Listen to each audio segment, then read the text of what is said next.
Então, talvez toda essa história de filmes sobre produtos e marcas pode ter ido um pouquinho longe demais agora.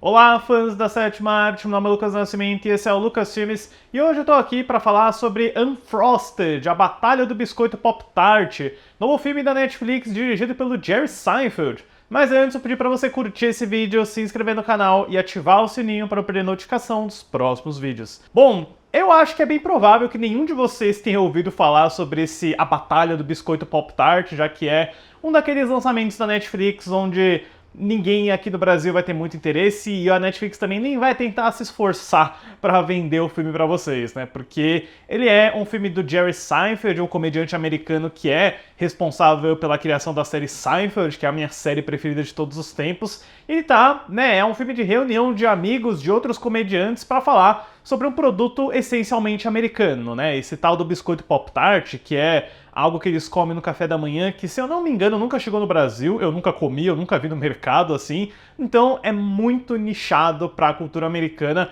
mas como eu sou um grande fã de Seinfeld, como eu gosto do trabalho de stand-up do Jerry também, eu tava muito interessado em ver o que ele faria na estreia dele como diretor. O Jerry nunca foi muito de cinema, acho que a única grande experiência dele foi produzir e dar voz àquela animação B-Movie lá de 2008, que se me pedisse para lembrar alguma coisa desse filme agora, eu não conseguiria fazer. O Jerry Seinfeld sempre foi da TV, do stand-up, da comédia, e eu acho que assim, né, junto com o Larry David, os dois criadores de Seinfeld, eles ofereceram pra mim a obra-prima suprema do humor americano com a série. E o Unfrosted, ele é baseado numa piada, numa ideia que o Jerry Seinfeld teve durante a pandemia, né? Ele começou a imaginar como que a criação do biscoito Pop-Tart poderia ter sido um pouquinho mais interessante, furiosa e selvagem se você colocasse num contexto de rivalidade próxima à corrida espacial dos anos 60, né? Então, seriam duas empresas de café da manhã, a Kellogg's e a Post,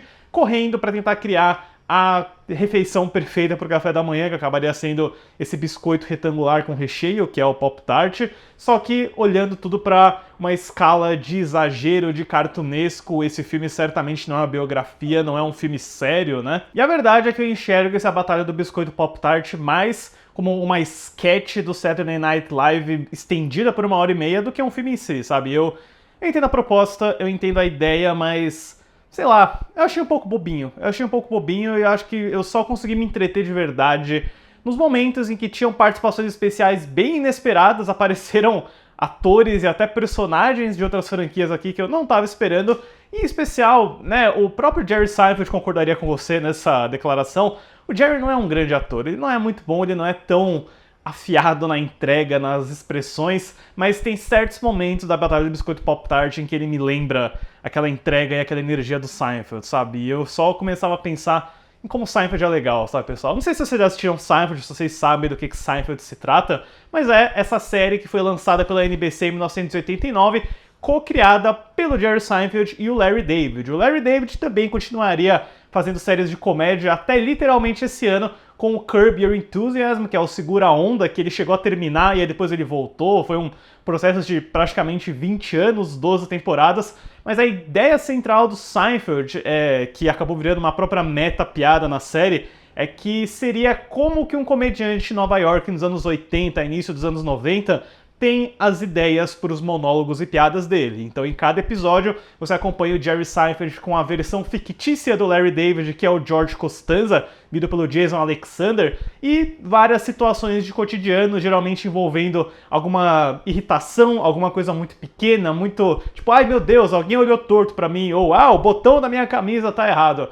Esse tipo de situação mundana, cotidiana, que eles classificam como nada, Seinfeld é a série sobre o nada, como que isso acaba gerando alguma ideia, alguma sketch do Jerry durante a apresentação dele. Mas assim, ao longo do tempo, com as 9 temporadas que o Seinfeld gerou, eles acabaram fugindo um pouco desse contexto para realmente se concentrar em situações do cotidiano, em situações onde algo muito banal pode gerar quase meia hora de discussão. Eu acho que a série vai ficando mais rica quando você introduz esses outros personagens. A Elaine da Julia Louis-Dreyfus, que pra mim é a mulher mais engraçada da história da humanidade, e o Cosmo Kramer do Michael Richards, que pra mim é o homem mais engraçado da história da humanidade. Esse grupo de 4 personagens que se metem nas situações em Nova York traz algo muito único em todas as outras sitcoms e séries de comédia que eu já vi, que é o fato de que esses personagens nunca aprendem lições, eles nunca têm romances, eles nunca têm catarses, nunca têm um momento fofinho que toda série de comédia inevitavelmente acaba chegando. Friends, The Office, That 70 Show, acho que, beleza, a outra única que não chegou nisso foi o VIP e o Curb Your Enthusiasm, que são de 2 ex-Seinfelds, né? Mas em todas essas séries a gente acaba tendo algum apelo emocional aos personagens, e eu respeito e admiro bastante Seinfeld, porque eles nunca foram por esse caminho fácil. Eu vou usar fácil entre aspas, porque é um processo que às vezes ele é muito bem feito, né? É bom você se emocionar e gostar desses personagens, mas no caso de Seinfeld é sempre desgraça, é sempre situação banal atrás da outra, como por exemplo, o clássico episódio do restaurante chinês. Você tem o Jerry, a Elaine e o George esperando para entrar no restaurante chinês, eles fizeram uma reserva, e você fica a meia hora inteira do episódio com eles durante essa reserva. Então assim, que tipo de situação, que tipo de piada, que tipo de coisa pode acontecer enquanto seus 3 personagens estão parados numa situação onde eles não podem fazer nada, né? Eu acho que essa sempre foi a genialidade da série, o brilhantismo do roteiro do Larry David, também do Jerry Seinfeld, da direção do Larry Charles, de vários outros roteiristas que passaram ao longo dos anos. Eu assisto Seinfeld quase que frequentemente, eu já vi todos os episódios 1 milhão de vezes. Eu gosto do final do Seinfeld também, eu sei que é um ponto controverso entre os fãs, mas eu acho que eles terminam a série de uma forma muito boa. E tem, né, episódios e momentos clássicos, como o episódio do The Contest, que é o episódio de abstinência sexual, especificamente de masturbação, que é um dos episódios mais engraçados da história da televisão, ou o meu episódio preferido de Seinfeld, que é o The Betrayal da 9ª temporada. Inclusive, né, um adendo aqui, muita gente fala que Seinfeld perde a graça a partir da 8ª temporada, porque é quando o Larry David sai, né, o Larry David queria sair da série desde o início, porque ele não gosta de se sentir preso a um trabalho só. Então o Jerry Seinfeld meio que tocou ele mesmo, junto com os outros produtores, a 8ª e 9ª temporada da série. Mas eu defendo que a 8ª e a 9ª são tão boas quanto as anteriores, né? E o grande exemplo disso pra mim é o fato de que o The Betrayal é um episódio da 9ª temporada que mostra a turma indo num casamento na Índia e o Kramer fugindo de um cara que quer matar ele por alguma vingança que ele não entende o motivo. E esse episódio inteiro é contado de trás pra frente, exatamente como o Christopher Nolan faria no Memento dele alguns anos depois. Então, esse gimmick narrativo ao contrário, alguém deve ter feito antes, mas, cara, veio primeiro no Seinfeld e ele usa isso pra humor, pra piada, pra gag visual. E é engraçado, né? Eu comecei esse vídeo falando sobre Unfrosted, sobre a Batalha do Biscoito Pop-Tart.